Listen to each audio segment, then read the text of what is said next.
Good evening, SoCal Filipinos. How's everybody doing? It's been a while since we've done a live, but we couldn't find a better time to come back to all of you and come live because we have a true legend, a national artist of the Philippines, the maestro himself, Mr. C. Ryan Cayabyab. So everybody, please give him a warm welcome. It's such an incredible honor to have you with us as we prepare for your highly anticipated concert happening right here in Los Angeles on November 1st. How are you? Jason, thank you for this opportunity to say hello to the SoCals there. And we've done several concerts in the Los Angeles area, care of Music Arts Event. And I'm so happy because this time we are bringing an all Filipino repertoire concert in this concert on November 1. There you go, Jason. Oh my gosh, it's such an exciting time. And I know it's coming up soon, but what can the audience look forward to at your upcoming concert here in Los Angeles? Well, what I prepared is I've done a repertoire of maybe about 50 or 60% of my songs. I'm trying to reintroduce, I will try to reintroduce to them some of the songs that probably they may know because they have been re popularized, covered recently. Like I have an old song which I wrote in 1985 for my wife. Um, Two songs actually for her birthday, and in 1986 it was recorded. One of them was recorded by Nonoy Zuniga, but that was it turned out nice. It was quite popular then, but during the later part of 2000, like 2010 I think, or 2011, Regine released her version, Mm, and now it has become such a um, popular song. yeah. I'm talking about Araw Gabi. So I don't know, maybe some of the younger Southern Californians might know already Araw Gabi because of Regine Velasquez. But that's it. So I'm bringing with me my songs, and we're giving tribute to my favorite Filipino composers.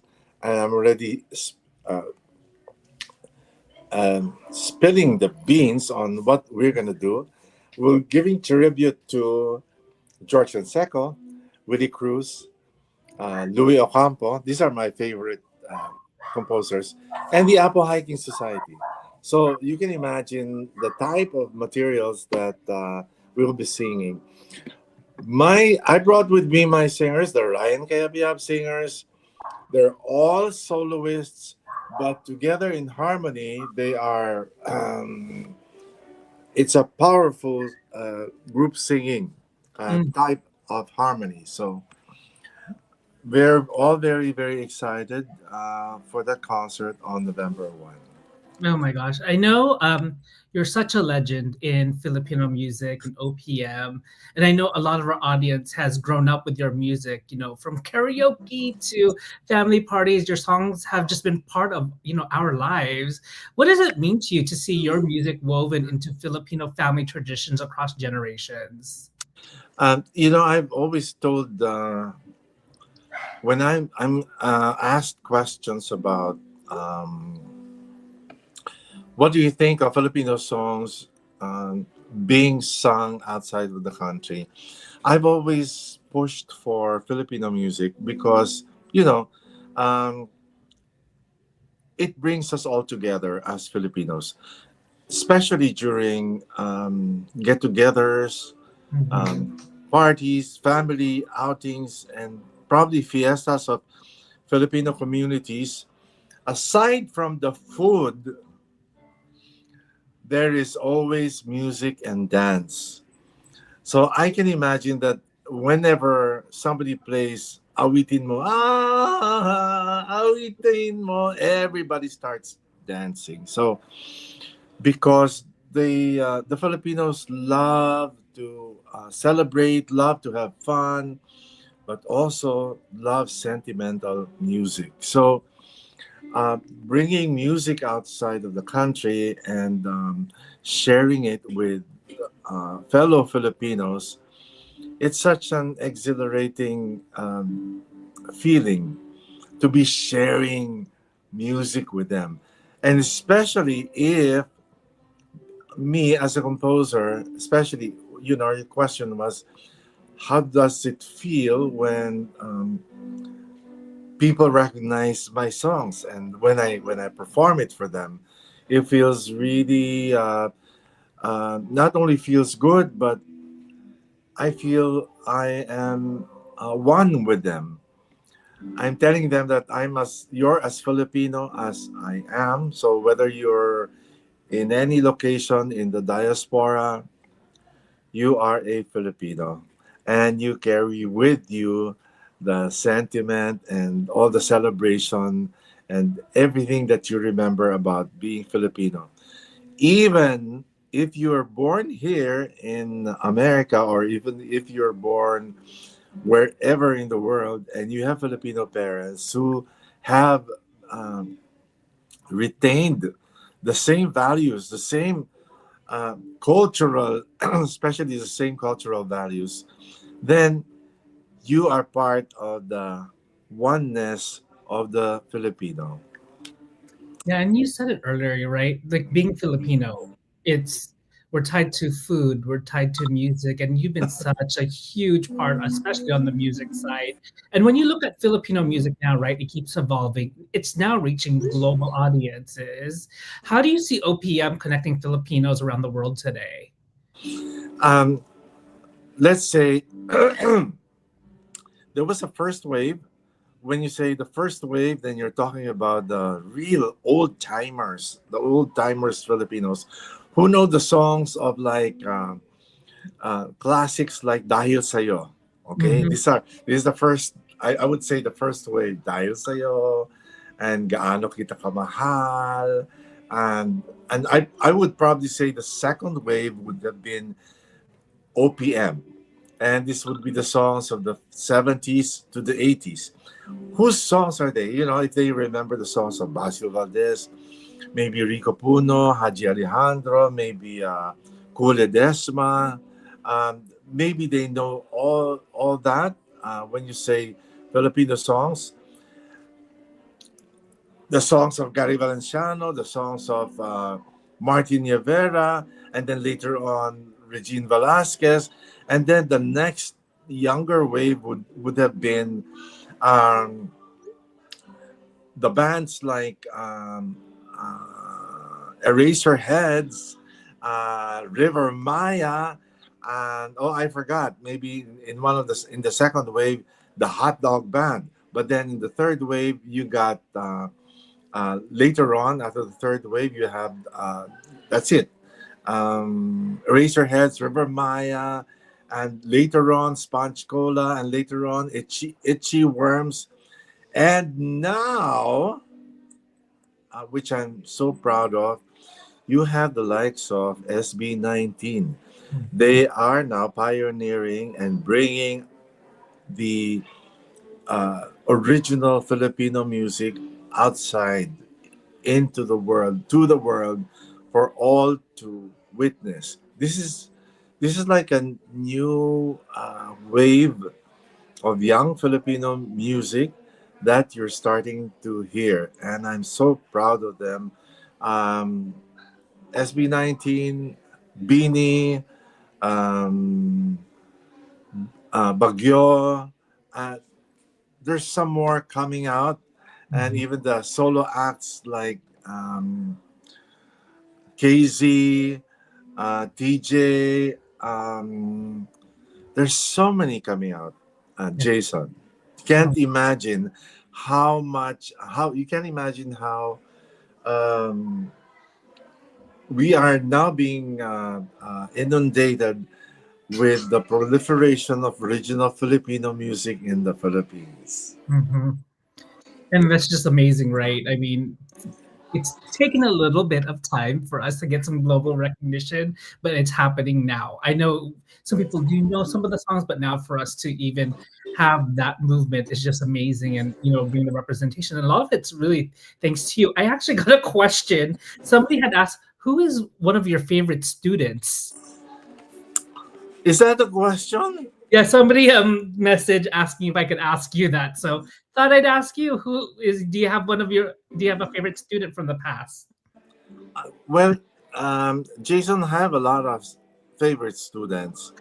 Right now, I would imagine um, one of them is helping me in stage this concert. Can you imagine? A former student of mine is now bringing the teacher to several concerts here in LA. I mean, in not only in the West Coast.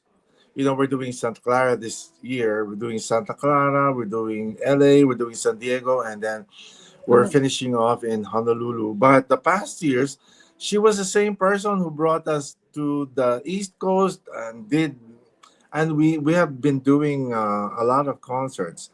Her name is Ani Roque Nepomuceno.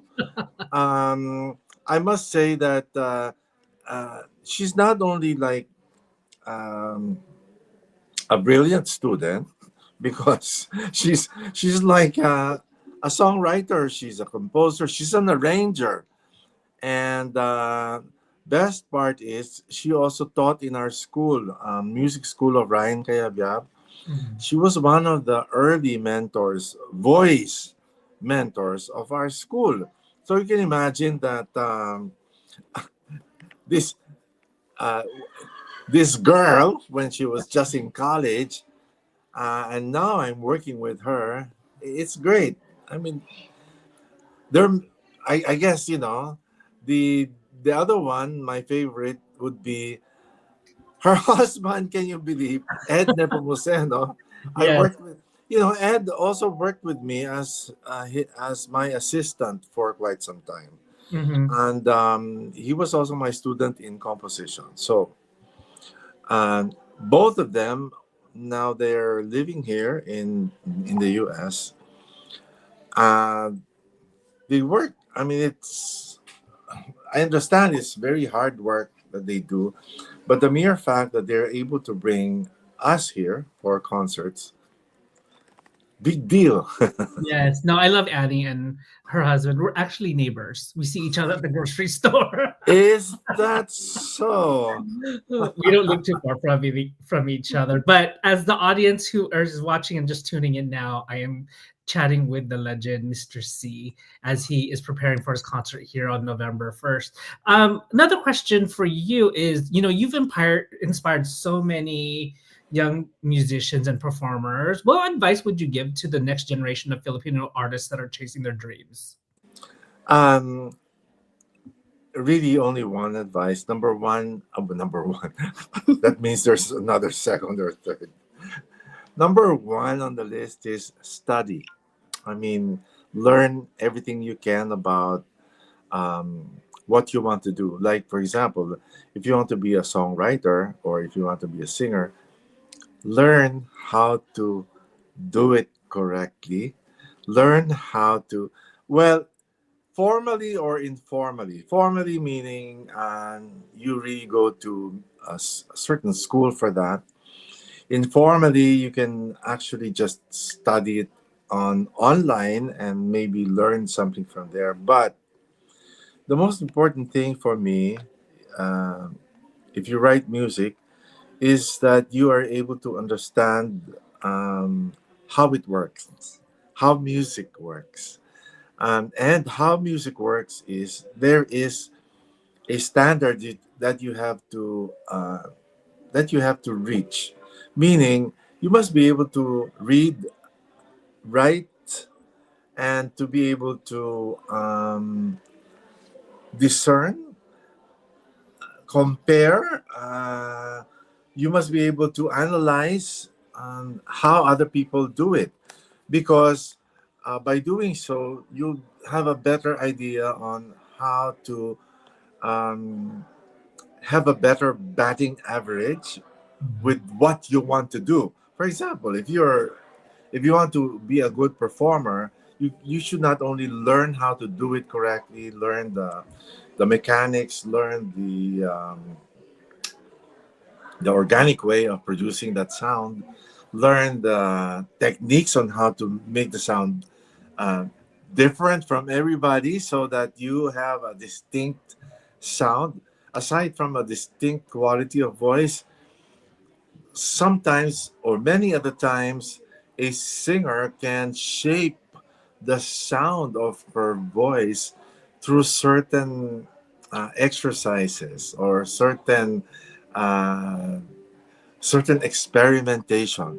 So what I'm saying is you cannot excel, you cannot be the best in what you do if you do not have a basic knowledge on how to go about doing stuff like arranging or writing music.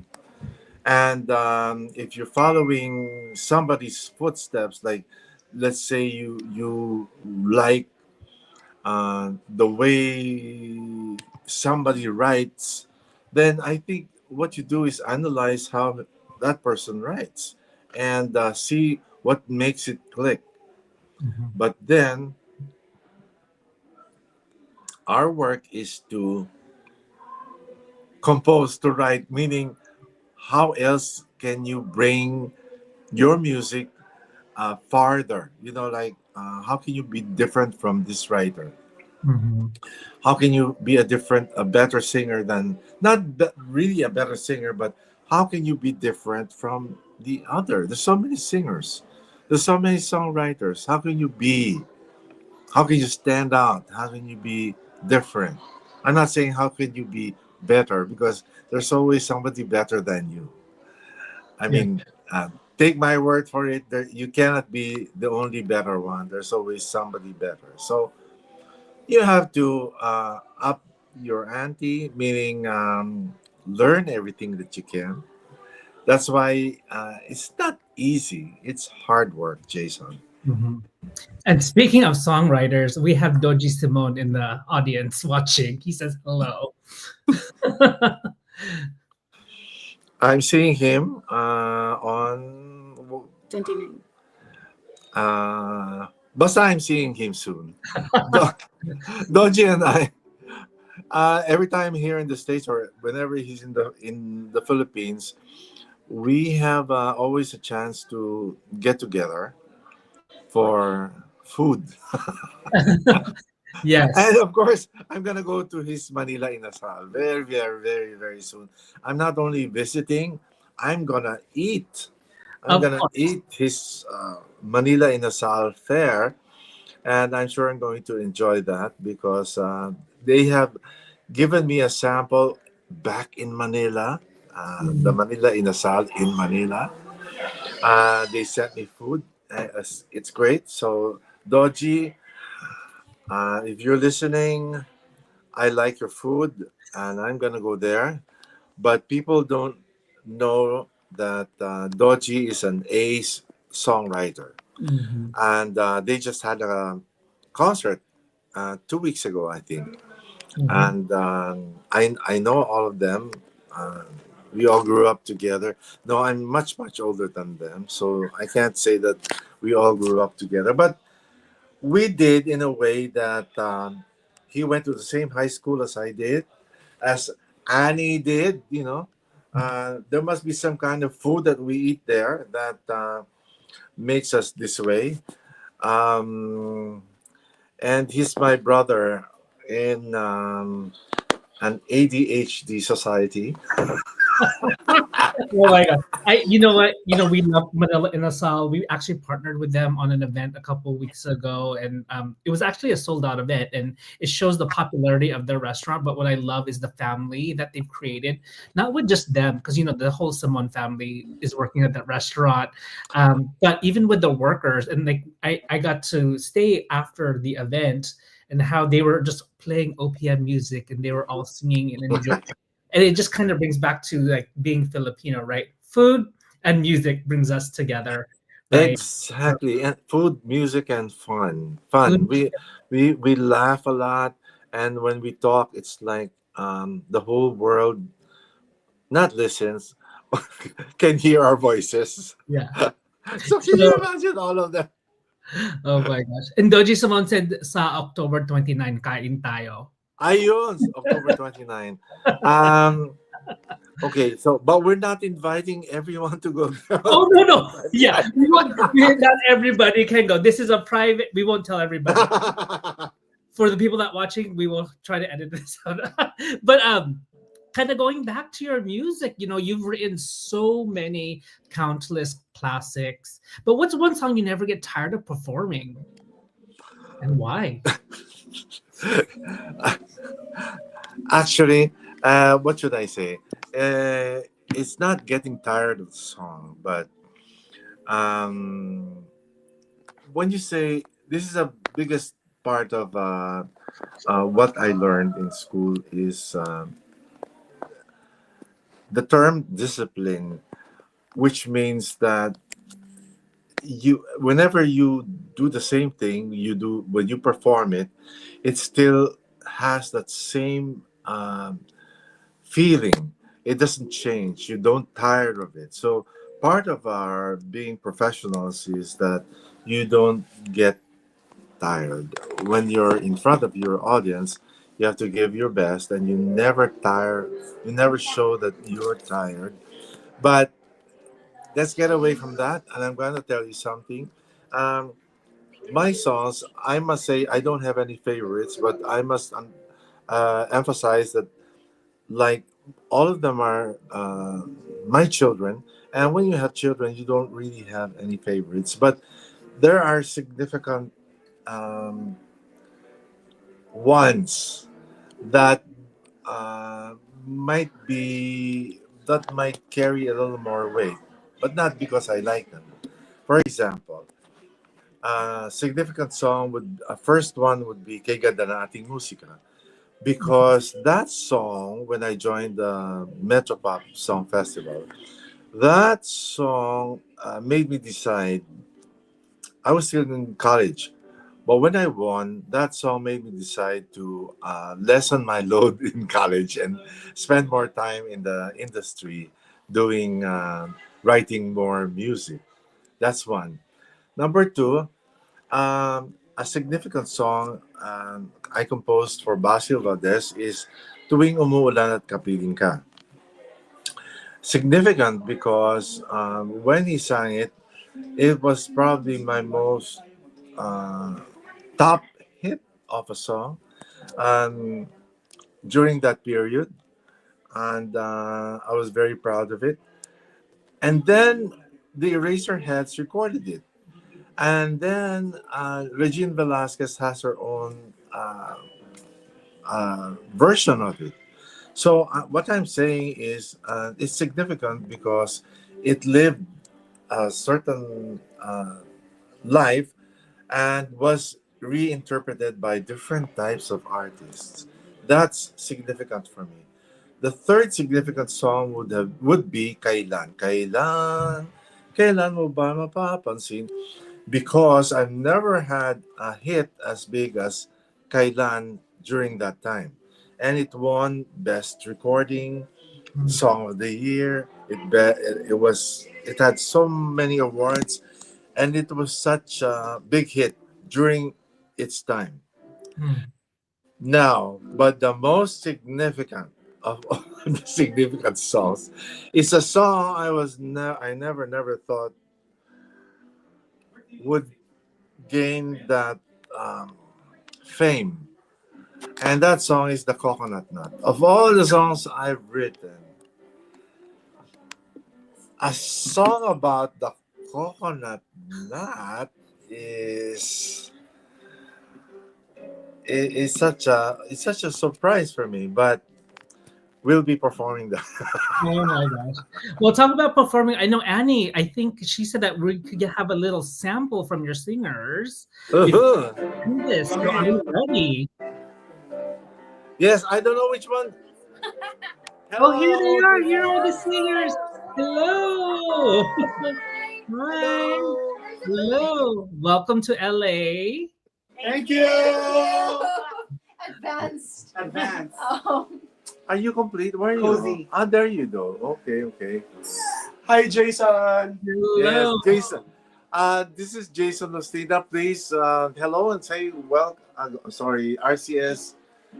Please welcome. Say hello to Jason. Hi, But Mabuhay ka. yes, Mabuhay. Can you please state your name and address and Gcash? Cillian09.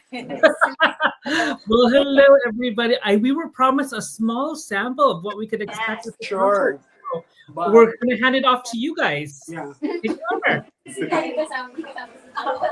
Okay. Okay. Rolly, state your name. I'm Rolly. I'm Poppert. I'm BJ. I'm Anthony. I'm Nika. Cillian. And Kay. Okay, what guys? What are you sampling? Secret. We'll surprise you, sir. What? We just arranged this outside. Yeah. No. All right, the show's to you. I'm gonna hand it over to you guys for a little bit. This is for you, Jason. Wow. Thank you. Okay. This is the US launch. Okay.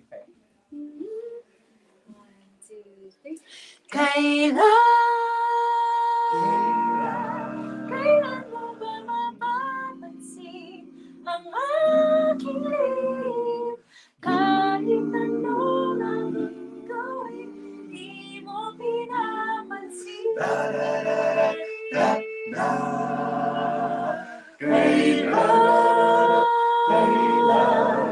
Kailan haplusin ang puso, bitin na bitin.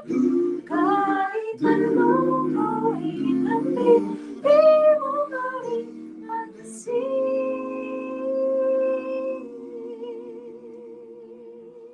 Whoa. Ay, nawala siya. Oh my god, oh my gosh, goosebumps. Ah. And so excited to see all of you when you guys are here in LA. But Mr. C, I know we're closing up, we're ending this interview, but what message would you like to share with your fans and kababayans here in Southern California before the big night? What message can I share? No. That OPM is forever. Tito Ed is asking, is it live? Yes, it's live, right? We are live, yes, we are Yes, live. we are live. Jason, I always say I actually implore the Filipinos to keep on loving, listening, and supporting Filipino music. Of course, Filipino artists, but first Filipino songs. Because now the artists are known, I think it's high time that we promote songs that are made by Filipinos. And whether they are from the Philippines or from any other place in the world made by a Filipino, let's promote Philippine music. Amen. Yes. Amen. Well, thank you so much. But, before we wrap up, I know we have something very special to announce. Over the past few weeks, we held a singing contest to find one incredibly talented performer who will get the chance of a lifetime to join Mr. C for a masterclass and to perform live with him with the RCS at the November 1st concert. And the winner is, drum roll, Isabel Loyola. Congratulations, Isabel. We are excited for you. We will be in contact with you. And I know that you have the time of your life getting to learn from the maestro himself and to be with the RCS. So we can't wait to see your performance at the concert. Again, thank you so much, Mr. C, for sharing your time and your music with us. RCS, thank you for giving that special surprise. Thank you, Jason. Thank you. So to everyone watching, don't miss this historic night of Filipino music and pride on November 1st in Los Angeles. Tickets are available now. So let's come together as one community, like Mr. C said, and celebrate the brilliance of Filipino music, especially with Ryan Cayabyab and the next generation of Filipino talent. So again, to everybody, thank you so much, and we will see you at the concert. See you. Goodbye. Yeah, bye. See you there. Few tickets left. Yeah, get your tickets now.